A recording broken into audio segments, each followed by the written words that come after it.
G'day everyone, Prep Aussie here. I hope you're all well in whatever part of the world you're watching this video.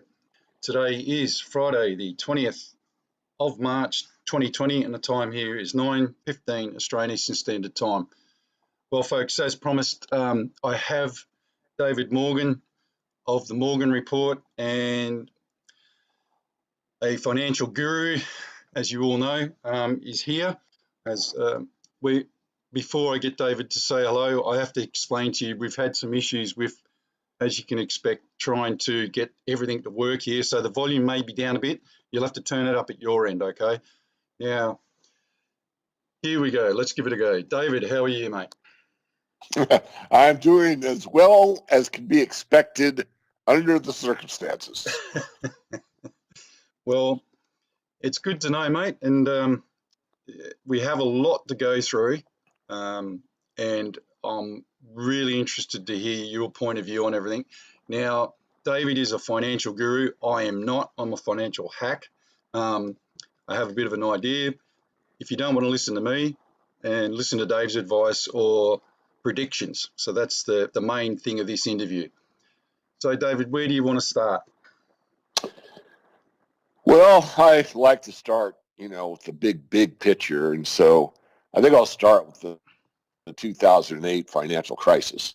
That is basically where, first of all, people that were, alive then in their, 20s, 30s, 40s, 50s, whatever, witnessed an event in the financial system on a global basis where even the mainstream press and the mainstream financial press referred to it as a crisis. And the Federal Reserve System of the United States took action, and they took action very quickly. And because they took action so quickly, it probably prevented further contagion. Fancy word just means like in this a cold situation where more and more people catch it. It's contagious and it spreads rapidly. So the Fed mitigated the problem by printing money and giving good money after bad, meaning that the primary driver of the financial crisis in 2008 was subprime mortgages and derivatives based upon those subprime mortgages. There was a lot more to it, but that's the essence of it, and let's just keep it simple. So as these subprime mortgages were defaulted upon, that caused more and more defaults across the board, and all the banks are inextricably connected to each other. So if the paper in Bank A is starting to fail, it's going to affect Bank B because Bank B has a loan with Bank A, not necessarily on that paper, but some other derivative product, and on it goes. So I don't want to be too complicated. I want to keep it simple. So we're basically having a banking crisis, and these banks were starting to freeze up.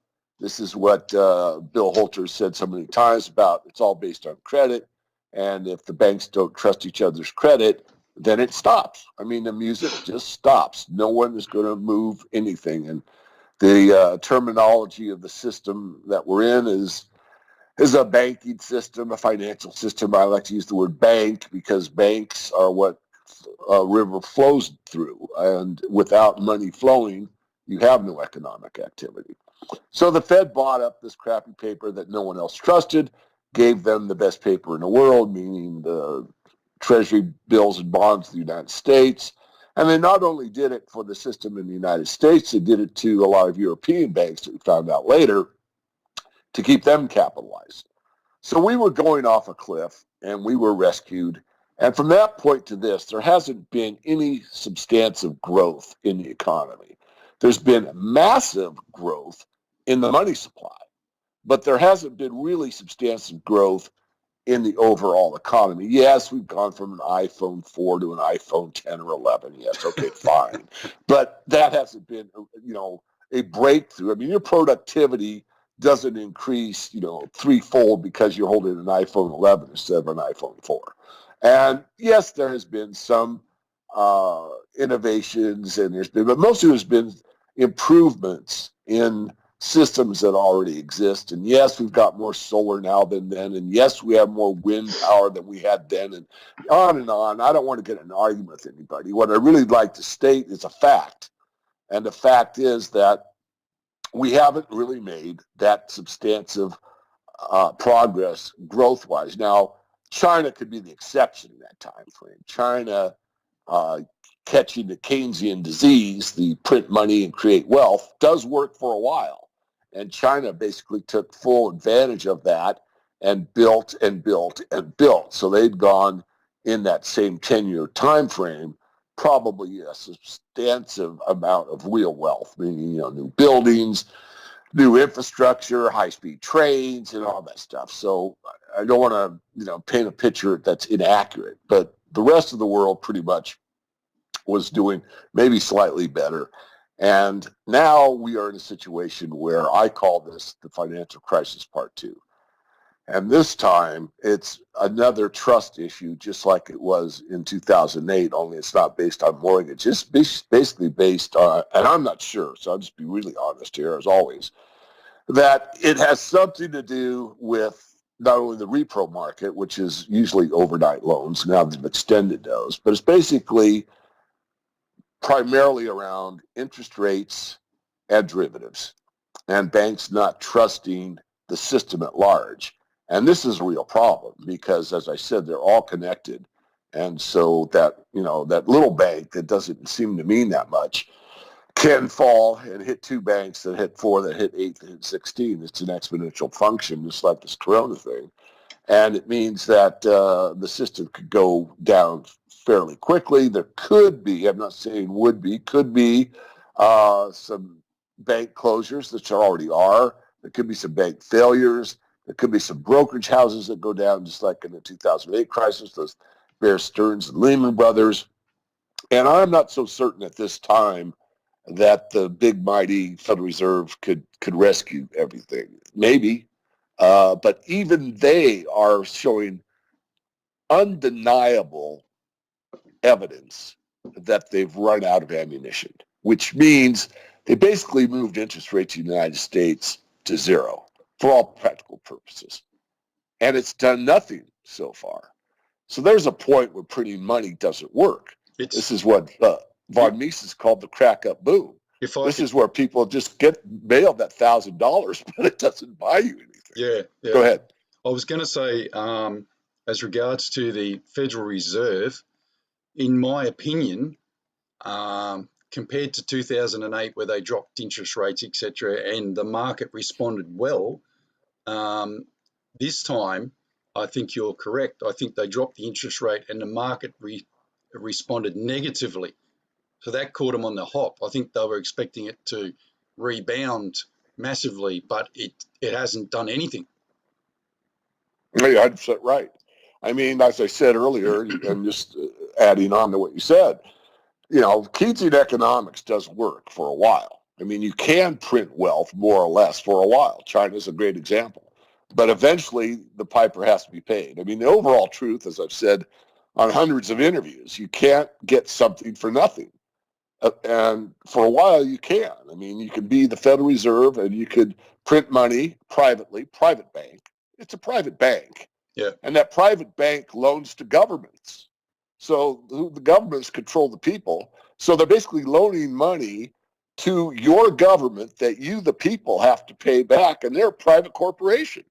How does that work? And so the government doesn't really print the money. I say it all the time, but the accurate statement is the government borrows the printed money from the Federal Reserve at face value plus interest. But when the Federal Reserve prints up a $100 bill or a $1 bill in whatever nation they're in, I mean, the Fed's just in the U.S., but the same principles apply across the board, across the world. They basically sell it. They basically buy it from the Treasury that prints it for them. They don't even do that much work. They have the Treasury, print it up, and then they buy it at cost, which is like 5 cents per piece of paper. So they're paying 5 cents for a $100 bill or 5 cents for a $1 bill. And all this is a really moot point. I'm just trying to make the point of what a scam it is. But now there's very little of that. It's all almost 100% electronic. So they just flood the big banks, what they call the member banks, with digital money with a computer. And they just create it literally out of nothing. And so since they're getting something for nothing, that can only last so long. It's the biggest lie, biggest scam that's ever gone on in human history. It's the money magic Babylonian monetary system, and it's fake, phony, and false. And we're all under its restrictions and its laws and it's everything that goes along with it. I mean, the taxes and everything else. So we're, anyone that thinks their government has meaning has just got to do a little bit of study on their own and be awake and conscious and open-minded to realize, yeah, the government might have a lot of authority over them on a personal level, but the government is way down the chain because the government has to run on money and they borrow that from a private corporation. Well, So that's how it really works. Interesting point that you made about take for example, the New York Stock Exchange is, basically going to computers, etc. Well, as of Monday, because one person got the coronavirus on the stock floor or something, they're shutting down all traders and it's all going digital as of Monday. Yeah, exactly. And that hits a tangent. I want to stay on track, but I'm a pretty free thinker. And this whole thing's going to technocracy. It's not communism. You could call it fascism, but what it really is a technocratic society. We're running off of algorithms, running off of computers.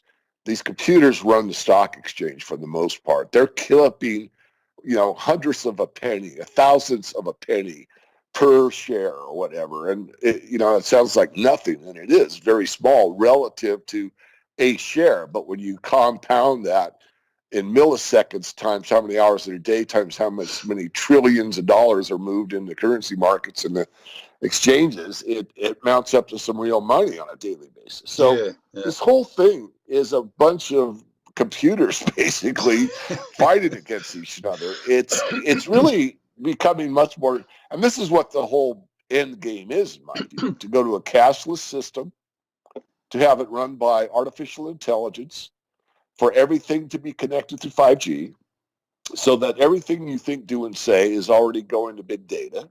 The AI knows more about you than you probably know about yourself, all your spending habits.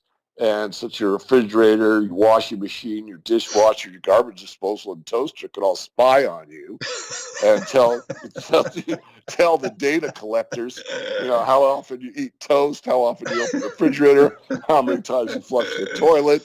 They're going to allocate how much electricity you can use. And if you use it too much because you open the refrigerator too often, you're not going to get as many federal credits as you think you should. So, I mean, this sounds facetious, and I'm being slightly facetious, but I'm actually not more off base as it might sound. It's more like, and I'm not claiming to be anything near the intellectual level of Orwell or Huxley, but, when you read their books, you think, oh, come on. And like, wake up, folks, that's where we are. So when I say, all this stuff is going to happen and you get these federal credits and they know more than you and all that, I mean, I'm probably not too far off the mark. Well, this is exactly what you've described is exactly how China is now. Yes. That's right. So food for thought. Mate, look, I want to interrupt you there because as you're talking, and folks, look, I apologise for not having the screen up and everything, but you wouldn't believe how hard it's been just to get this, David and I, to be actually talk to you today. So on Skype, we've tried everything. We've reduced it down to just voices, and I've got the Trading Economics share stock exchange page open as you've been talking. And folks, look, I made one mistake yesterday on the chart or the graph on the side here yesterday. I said it was $100 million per, say 5%. Well, it's actually not. My mistake was it's actually $1 billion. Let's use $1 billion as the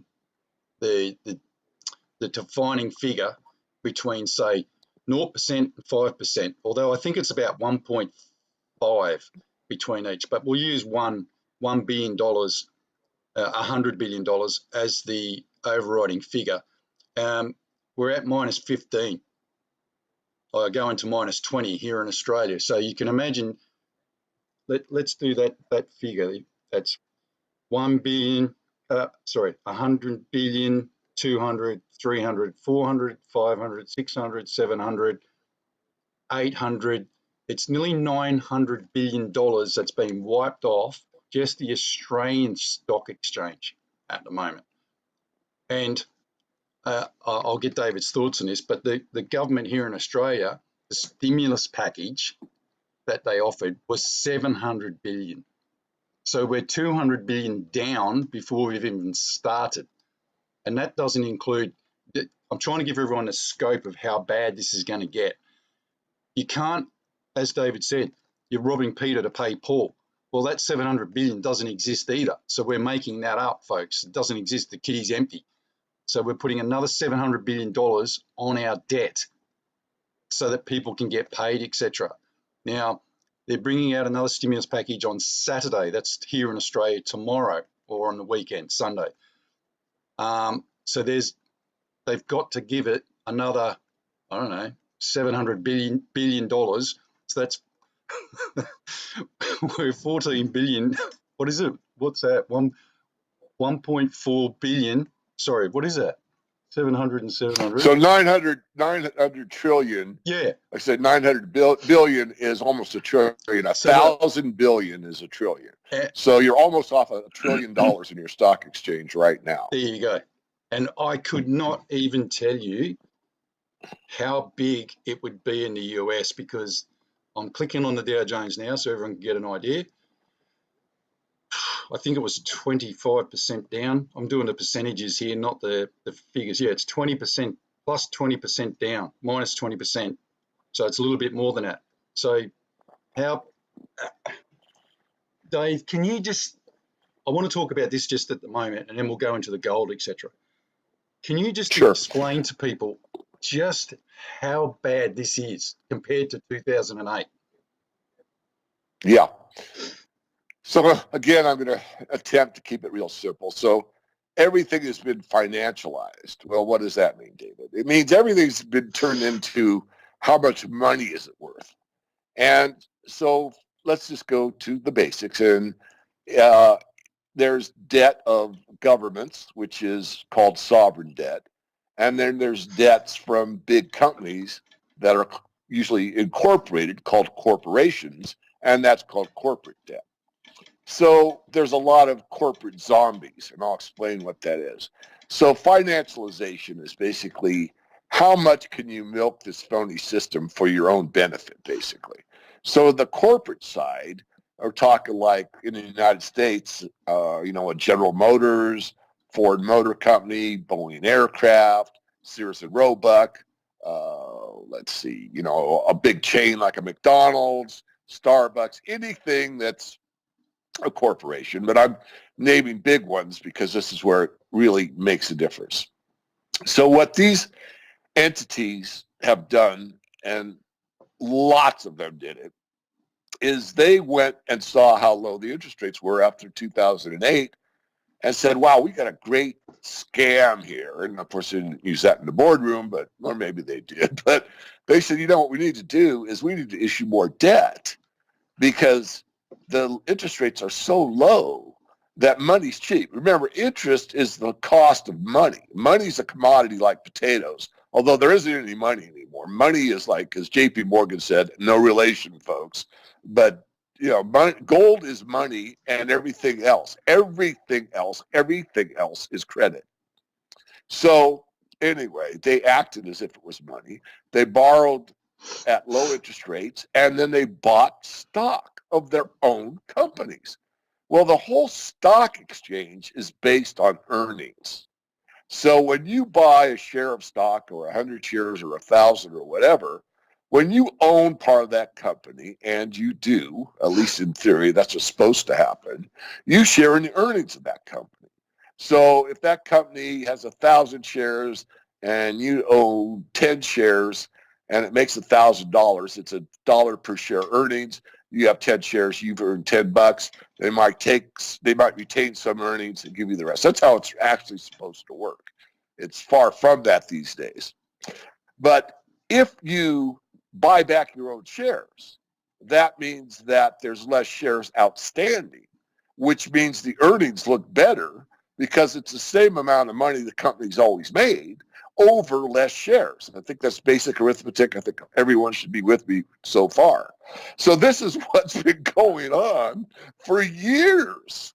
And it makes the stocks look better and better and better. They really aren't, but it's financialization. So what happens when your earnings go up? Well, if you're a CEO, you get a big fat bonus. I could use another word. You could put an ER on the end if you want, but I'm telling you, this is insanity. So this is what's been going on. I want to be fair. Have there been some companies that have actually, done better, had true growth? They're the exception, not the rule. There's a few out there. But so that's what's happened. So now all this fluff that's been going on for years is coming to the fore. The game is over, I think. I actually think it's ending right now. And the reality is shining through. And people cannot be in denial much longer. And we're going to see a readjustment, the reset that, Holter, I, and so many others have talked about. And you're going to see a lot of these. Now, these zombie corporations are ones that have borrowed so much. The analogy is very clear and very easy. They've borrowed so much they can't even pay the interest on their debt. So it'd be like you having a credit card with whatever limit. I'll just use a U.S. term, 50,000 Australian dollars. You've borrowed every bit of it. You're at 49. You're at 50,000. You can't borrow anymore, and your minimum payment is, I'll just make up a number, $450 a month, and you don't have cash flow of your business, all of it, of $450 a month. So just your basic cash flow can't pay just the interest on what you owe, let alone any of the principal. That's a zombie corporation. And we've got many, many, many, many, many zombie corporations. Jesus. That's the reality. So we are in a system that is so leveraged and so overbought and so unrealistic compared to the physical economy that we are in truly a collapse scenario. Now, let me go on because I'm on a roll. What's really important is the physical economy. And I've said for years that there's no relationship between the stock market and the physical economy. There used to be, and there's supposed to be. If the Dow Jones is doing well, that was a reflection of the physical economy doing well. That was severed years and years ago. Now, we are in a situation on a global basis where the food supply is diminishing rapidly. I mean, rapidly. And so food prices are going to go much, much higher in short order, which means that I can't speak for the Australian people. I love Australia, by the way. I won the Melbourne Cup. I know I'm digressing. I loved it down there. Only been there once. I love every Australian I met. I loved them. But I think they're a lot like Americans, and I hope they take that as a compliment. But the point is, in America, Americans basically are still asleep, but they pay attention to two things economically. They pay attention to the TV shows. But as far as economically, food prices and gasoline prices. All Americans pay attention to those two things. When food prices start going up higher and higher and higher, and they will, they already are, but when they really accelerate, Americans are going to notice that really quickly. And that's going to their mind be inflation. And it is in a way, but it's more of a demand side, supply demand situation. And that may set off these markets in the precious metals even more than they will do on their own. In other words, people that are saying, well, I'm losing value, and the most important things are, energy to get to work and to buy food and to pay my mortgage. I mean, it's pretty simple: food, shelter, and transportation. I mean, that's the basics of an existence. Well, that's the basics of the economy that they've brought us up on in the last 40 years, 50 years. Exactly. And now you've got oil that is the best indicator. As much of an indicator as gold is more of a sophisticated indicator for how bad the banking system is, really, and how bad governments are treating us. But oil is God. I mean, I hate to be that explicit. You know, my religious beliefs are close to yours, but what I mean by that, maybe I overemphasize, but it really is. I mean, people talk about money being God and all that, as far as how we treat it and think about it and idolize it and, you know, all that. But nothing runs without energy, and for the most part, that means oil. When you got oil, $20 approximately in U.S. terms, that is screaming louder than the loudest voice I'd ever have that something is drastically, I mean drastically wrong with the whole global economy. So now with oil in that place, the stock market's crashing worldwide. Gold holding its own is being pushed down. I think there is some legitimate sales going on. We have Dave, a mess on our hands like we've never had. can I just, Go ahead. that's a great segue into talking commodities. So what I want to do is start at the top, so to speak, as regards to oil. And I should say to everyone, I was speaking to David yesterday, you know, arranging the interview, and I've never heard David swear, and I've never heard him so animated as what he was yesterday as regards to this. So you can open up if you want, mate, and let everybody know the full fury of David Morgan as regards to these issues and commodities. But as you're speaking, I've got the actual commodity page here from Trading Economics, and even I can't believe what I'm actually, as I said to you yesterday, I can't remember. I'm 56 and I'm not into economies, etc., that much, but my recollection of a stock market crash, so to speak, or stocks going down, is that your commodities, you know, dependent on which ones they are, tend to go up. And I said to David yesterday, I sent him an email the night before, and I said, I cannot understand it. You know, if you really want to look at how screwed up this system is, we had a 13% share drop in the US, and gold and silver, technically, and crude oil should have taken off, but they actually went down. And even today, as I'm talking to you, sorry, crude oil is up 27.44%. So it's $25 an ounce, a barrel.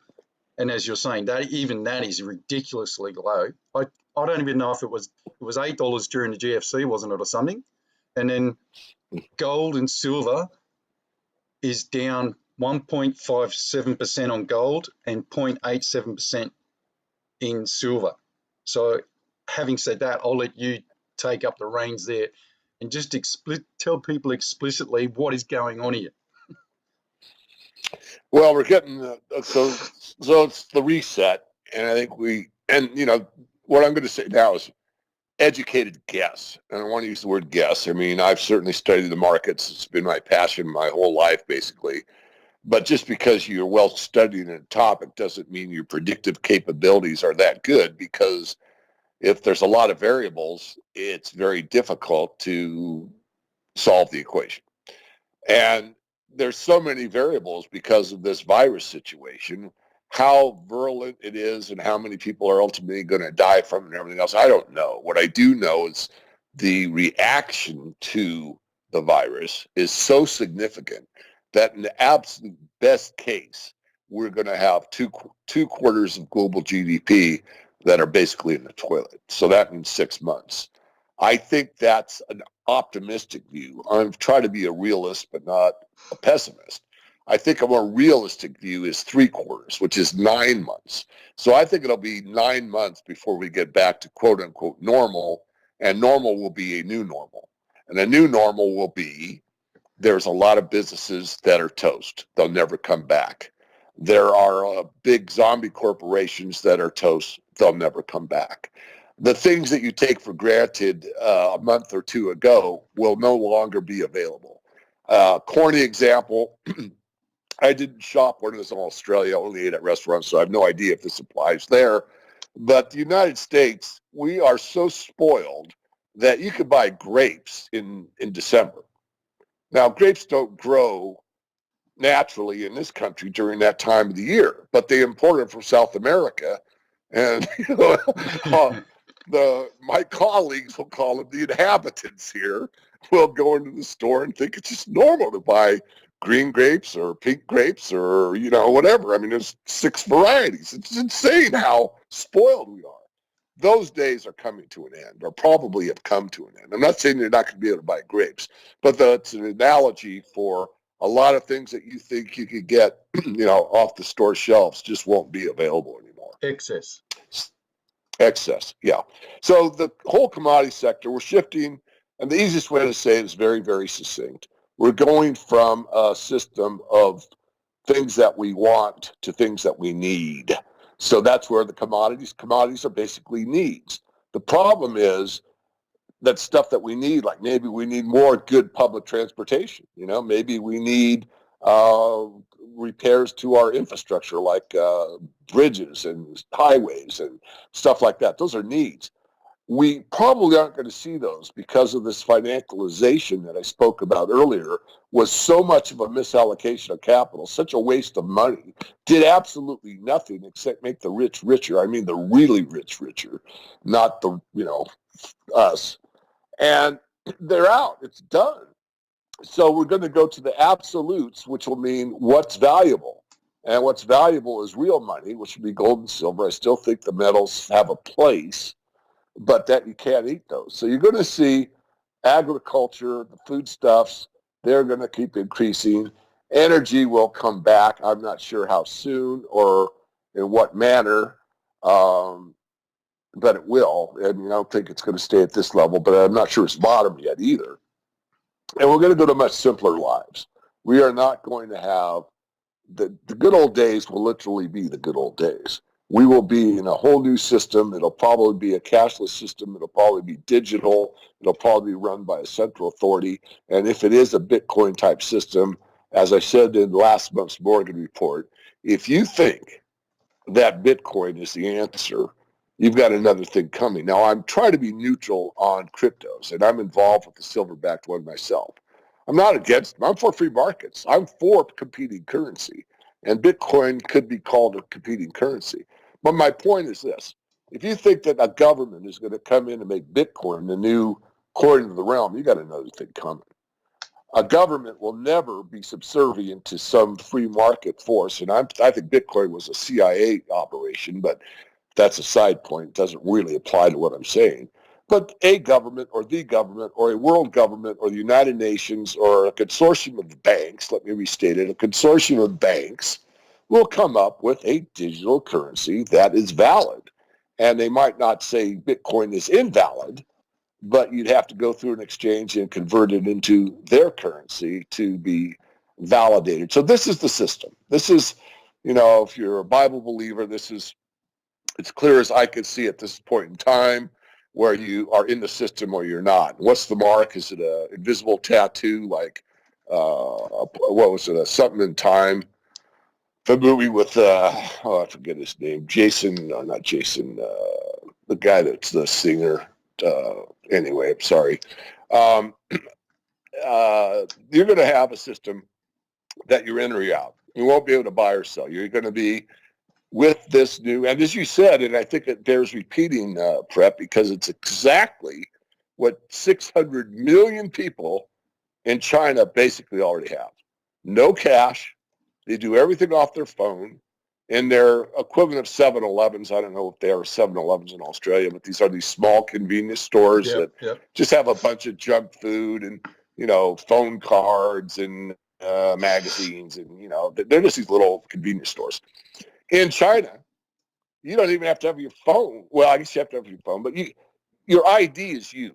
You are the ID because there's so many cameras in China. You just look at the camera. It knows who you are. You walk into the convenience store. No one's in it other than you or maybe another shopper, but there is no shop clerk. No one. You pick out what you want to buy. You put it on this little deal. It takes a picture of it. You swipe your phone. You walk out. Done. Scary. Totally done. Yeah.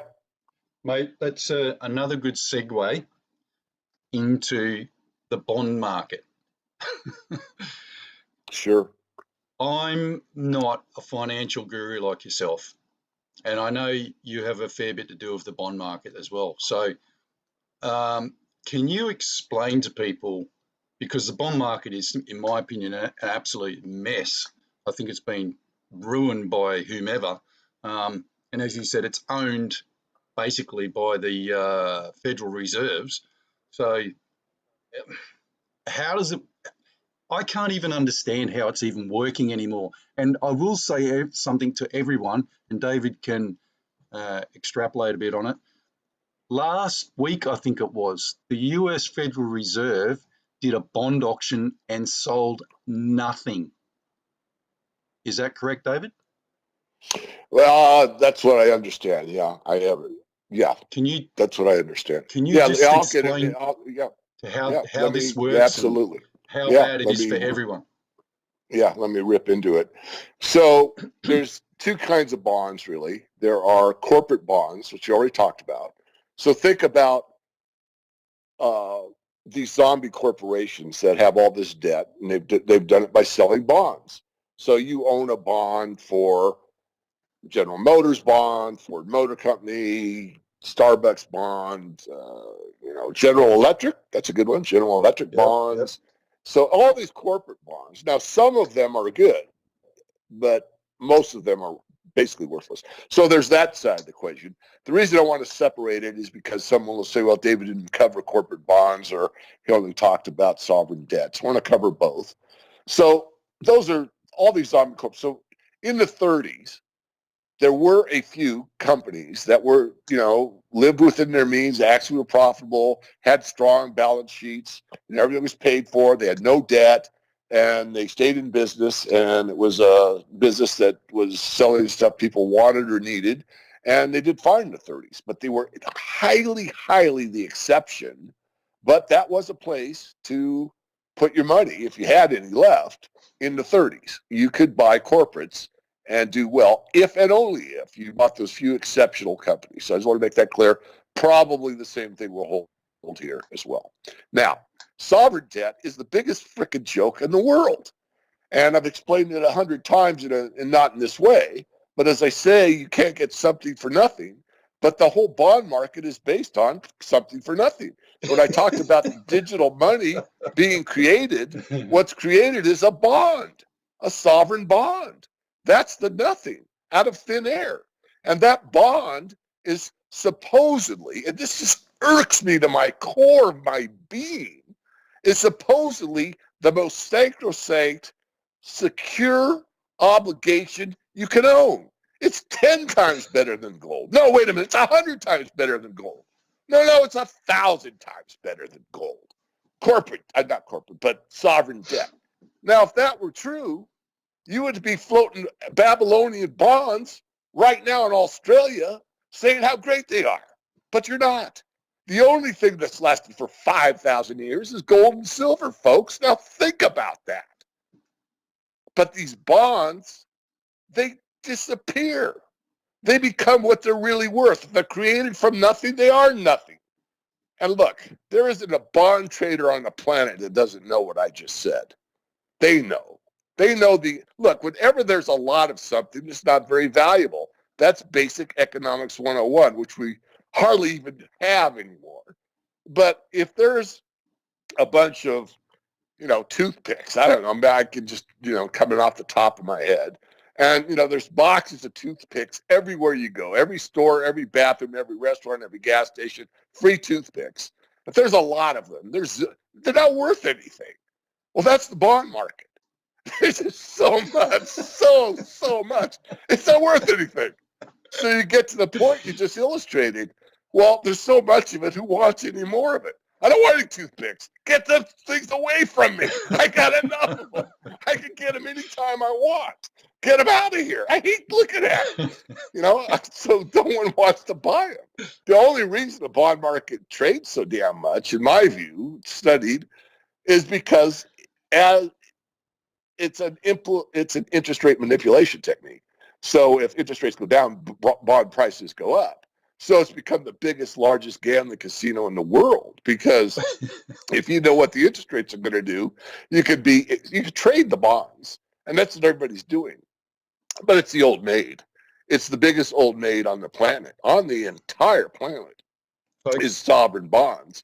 with the United States leading the pack, because it's been stealing really from other nation states by creating something for nothing, sending the near-term part of the bond, which would be not just the treasury but cash. So if you cash out a T-bill, you get, physical cash or digital cash. You take that U.S. dollars, quote unquote, and ship it over to China and buy real goods. Ship them over here. Here's your quote unquote money, right? And at some point it ends. Another fact I'll just throw out there, and I don't want to overcomplicate this, but this idea of compounding interest being the eighth wonder of the world, that's a good analogy for what it does. But think about this. We're 2020. So if God gave Jesus 1 penny when he was born, so 2020 years ago, and it was compounded at about 4% for these last 2,000 years, that would be worth something like 1,000 planet Earths right now in terms of how much money it'd be worth. Yeah. So it shows you that compound interest can't last forever. It can't last. It can last 10 years. Yeah. It can last 20. Yeah. It can last 30. Yeah. It can last 40.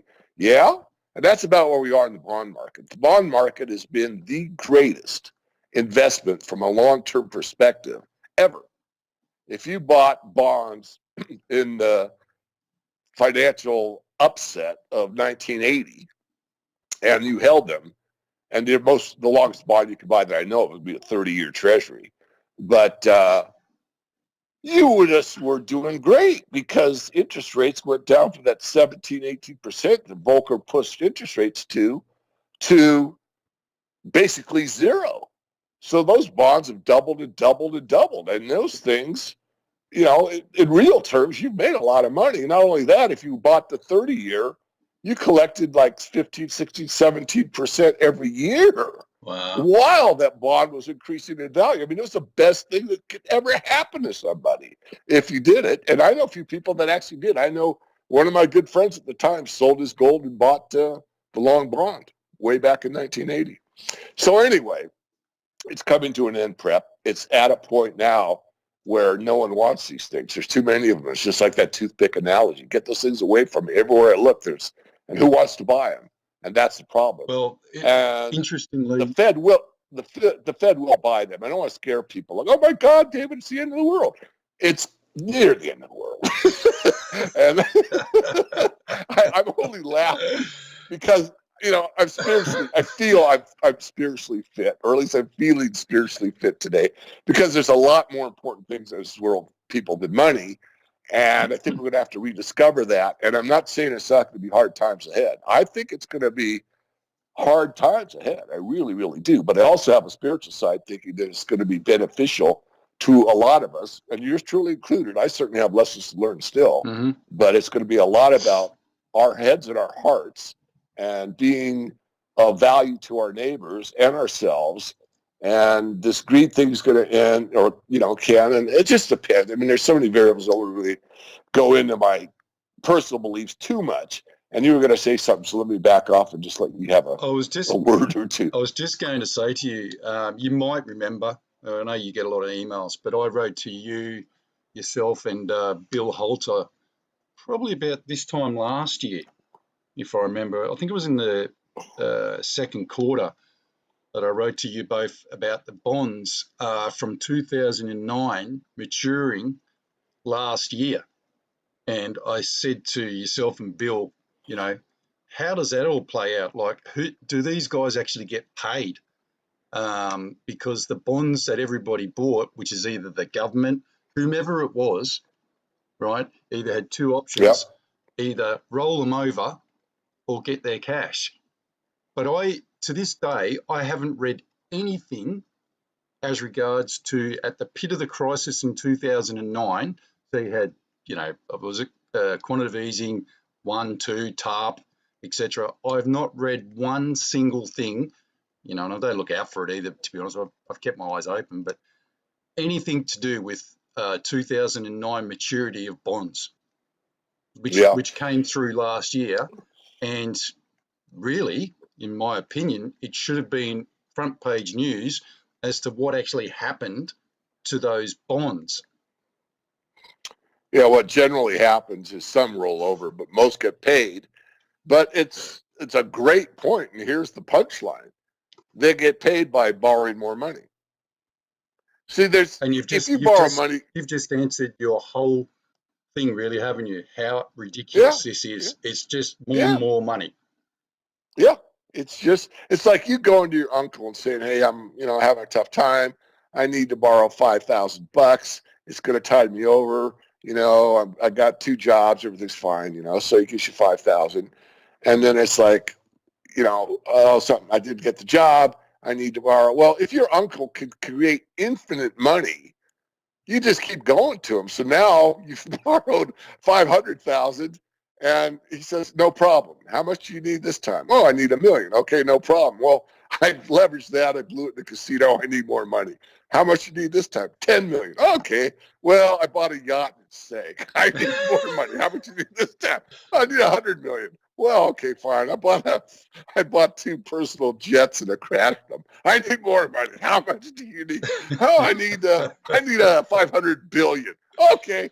And this is how ridiculous it sounds, but it's actually now not the yachts and all that. You could put in whatever you want. I mean, you could put in it's basically a lot of it's just trading paper back and forth for delta, for change. I buy this at 2, sell it 2.5, 2.5, 2.5, 2.5, 3. I mean, it's insanity what's going on. Absolute, complete insanity. And this reset is going to be a insanity remover. We are going to come back to sanity, and we're going to realize that a piece of paper that says silver on it isn't silver, a piece of paper that says oil on it isn't oil, and a piece of paper that says bread on it isn't bread. And we're going to get a shock. We're getting it right now. And I just hope that we can hold it together, meaning, the population. But we're stressed enough. And when people wake up to the absurdity of the financial system, how it's constructed from the top down, and how much control they have over us, it's no wonder that these bankers keep such a low profile, even though they're so monetarily powerful.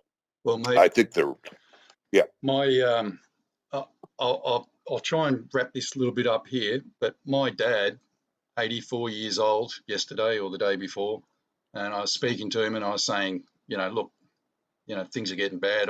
I've got a box of food for you, etc., to keep, and blah blah blah. And he said, "Oh, great, thank you." And I tried to explain everything to him, and he said, "Hmm."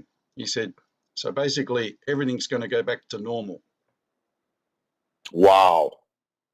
And I said, Wow. and it just struck me in the head, sort of thing. I was like, okay, that's the point of view of an 84-year-old man who's lived there, been there, done it, and I mean that literally with my dad. Sure. He just literally said, "Great." He said, "Everything's going to go back to normal finally." And he said, "The sad thing is I won't be around to see it, and I won't be What able a to great benefit from." attitude, and what a great comment. Well, that those 4 words back to the 3 words are the whole show, really. I mean, that's what we need. We need to go back to something normal for everybody, and get some honesty amongst each other and amongst the system. And I'm not famous for it, but I'm known for it. That there's a direct correlation between funny money and the moral decline of society. The more the money is degraded, it's destroyed, the more there's mistrust in the society at large, and the more deviant behavior and everything else. And it's like, I think it's subconscious. I'm not a psychologist by any stretch, but it seems to me that as people intuitively know something's wrong. They may not put their finger on it like in the Matrix movie, but they sense something's wrong, and they sense the big lie. They might not be able to say exactly what it is, but they sense that these bastards shouldn't be getting all this money for sitting on their butts Yeah, and pressing digits on a computer yeah, and controlling us. And that's the truth. And normal is, you work for it. You work individually or as a group. These community farm things are pretty cool. There aren't many of them here in the States. I think you're going to see a lot of them unless the breakdown happens so fast that people are caught so off guard that, but I think, tough people, the old adage, when the going gets tough, the tough get going. I still believe that. I think that the Australian people are similar to what we used to be. We've certainly gotten fat and lazy and take too many things for granted. I'm speaking for myself as much as my fellow American, but we still have that inner spirit. I think that when you need to do it and you're called upon, or you don't have a choice, you're forced into it. There's only one way out. I think we're pretty good at stepping up to it. Not everybody, and then there's a lot of leadership. Leadership is the most important thing we're lacking. And I'm not a big Trump fan. I mean, I'm really not. But I mean, there's leadership. There's a leadership deficit worldwide. Yeah. I mean, I'm not a big fan of Putin, but I'd say Putin's probably the best, quote unquote, best leader around right now. And it's not because I subscribe to his ideology, but the guy, from what I could determine, not that my view is that important, really pretty much tells it like it is pretty damned often.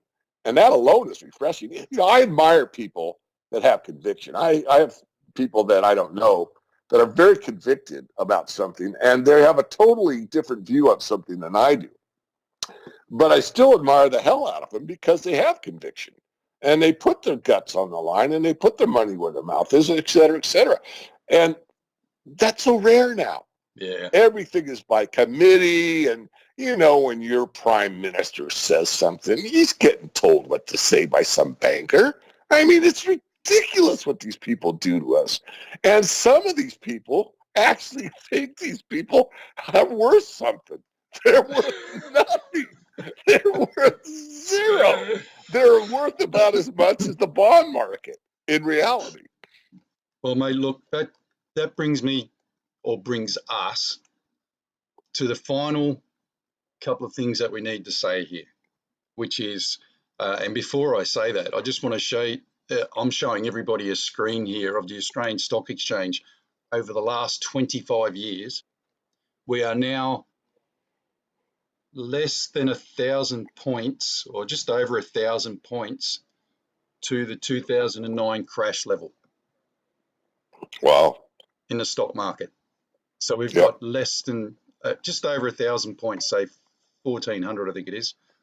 We've got 1,500 or 1,400 points dropped down to get to the 2009 crash level. That's something to think about. I'm glad you brought that up. Yeah, keep going. Mate, I don't want to bamboozle too many people with too many facts and figures. So basically where I want to get to now is, this is a really hard question. It's probably the hardest question I've asked you all day. What should people do now?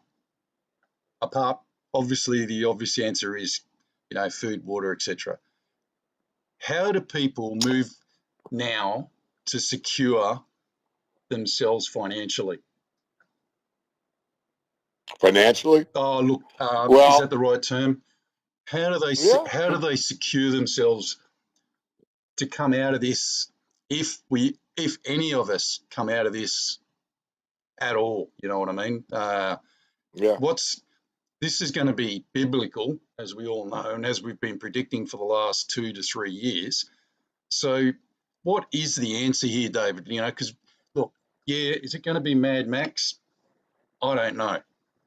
I'm guessing if you read certain articles about how much food people have in their cupboards, 2 to 3 days, etc., etc. So what's your thoughts on all this? Where does it go from here? Well, in the United States, 40% of the population has $400 or less. And $400 doesn't buy you very much these days. So that's why they're talking about sending everybody $1,000 or whatever. But, it's really, I mean, I hate to sound Mr., doomer, but unless you've prepared beforehand, there's not much you can really do right now. So let me go back and say you asked me that question 3 months ago. I would have said, and it still applies, but you're debt-free or as close to it as you can. So, pay off all your credit cards. If you've got 2 cars and can get by with one, sell that one and pay it off. Pay off everything. Own your car, most people can't own their houses, so mortgage debt, that's fine. Make sure it's payment you can make pretty easily. Have 6 months worth of savings in cash or cash equivalents, in other words, in your bank. And then if you have anything on top of that, then buy some silver. And if you have anything on top of that, for every 100 ounces of silver you buy an ounce of gold. And that would be the safest thing to do. If you have all of that taken care of, then you can go into what I do, which is to speculate in the resource sector, because real wealth is natural resources. I mean, everything comes to the land. You either grow it on the land, build it on the land, or mine it from the land. That's the real world. That's the normal your dad was talking about. The normal thing is we grow our food, we build our houses out of stones or trees, and we have to mine minerals to make all these wonderful high-tech things and copper wires for electricity and everything else that we enjoy in a high-tech society. And oil comes from under the ground, of course. So the idea is debt-free food, water, cash first, and then physical metals if you can afford it. If you go through that and you can't do most of them and you can just get food and water, I would definitely say get back to old school. You may be looking in a situation where you can't find work again. You're 50 years old or older.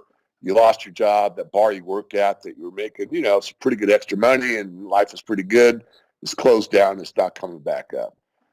I'd say buy books. No one buys books anymore. If they're even ebooks, print them out.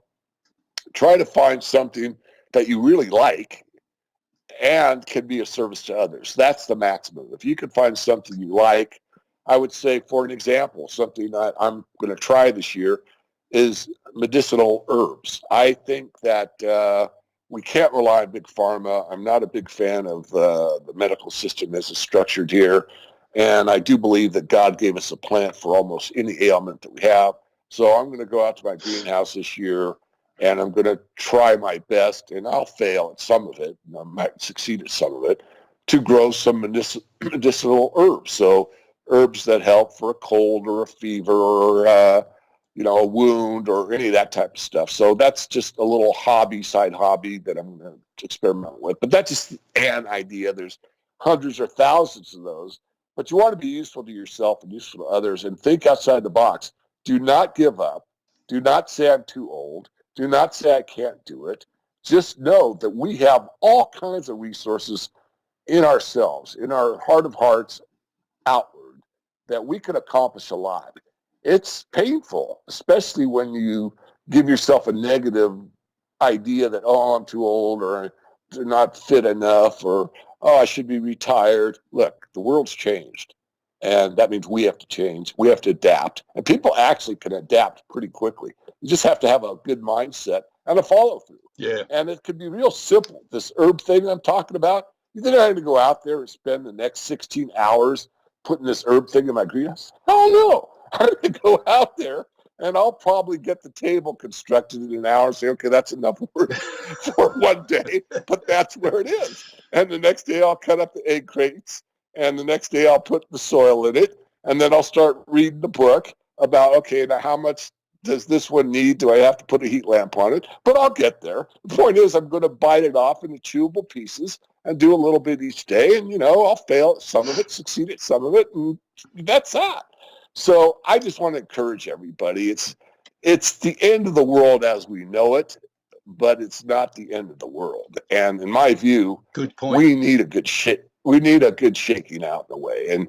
And the really good comes to the top. You know what I mean? The real stuff that you're made of, I'm made of, most people are made of. And let's hope that the way this resets is we have the power back. I'm not very optimistic on that. I'll admit that. The bankers usually don't lose, but let's hope they it do. doesn't mean they can't. They haven't, let's put it this way, they haven't won yet, have they? No, No, they haven't. no. Mate, I just want to finish on 2 points and then we'll say the prayer. One is, on behalf of everybody, thank you, because it's been really, really good having you on and listening to you and thankfully, you're not what I would call a fearmonger, so to speak, and scaring the crap out of everyone. It's good common sense advice. And the second thing is, and this will probably scare you and everybody else. I've actually got it up on the page here. The level of the stock market that I spoke about here in Australia today is 4914, which is exactly the same as March 2009, December. Sorry, I've mucked that up, haven't I? Sorry, where are we? The 2009 bottom of the crash, like I said, was 3302 in, what have we got here? 2nd of November. So the levels that we're at now is the rebound level after TARP, etc., is exactly the same. They're not. There's no difference. You there, mate? Crazy. Yeah. Yeah, So crazy. we are now at the levels that we were all panicking about in Yeah. 2009. Wow. Jeez. That's the scary thing. All right, look, Yeah. David, thanks, mate. I'll do a Bible verse in the prayer, the Lord's Prayer, if that's okay with you. You bet. Because, mate, like you, I think it's sorely needed at the moment. Okay, here's the verse of the day, and I love doing these because they're so succinct for what we're talking about on the day. Verse of the day. But the fruit of the Spirit is love, joy, peace, forbearance, kindness, goodness, faithfulness, gentleness, and self-control. Against such things there is no law. How good's that? Very good. That sums up everything that you just said, really. And can I just say it sums up everything my dad said? Sure. Oh, Going back to absolutely. normal. Yeah. Okay. And finally, folks, and as always, we'll finish with the Lord's Prayer. The reason we say this is because we can. In a non-religious, it's just listen to the words, folks, okay? The Lord's Prayer. Our Father, which art in heaven, hallowed be thy name. Thy kingdom come, thy will be done, in earth as it is in heaven. Give us this day our daily bread, and forgive us our debts as we forgive our debtors. Might be a little bit hard, but never know. And lead us not into temptation, but deliver us from evil. For thine is the kingdom and the power and the glory forever and ever. Amen. Well, Dave, on behalf of everyone, mate, I'd like to say thank you. Thank you for your words of wisdom and financial advice. And look forward to having you back, mate. Well, thanks for having me. I enjoyed every minute of it. And say something warm to your dad next time you see him from me. Those were the best 3 words of the interview. So compliment him for that. I will do, mate. God bless. Okay. God bless you. Prep out. Bye-bye.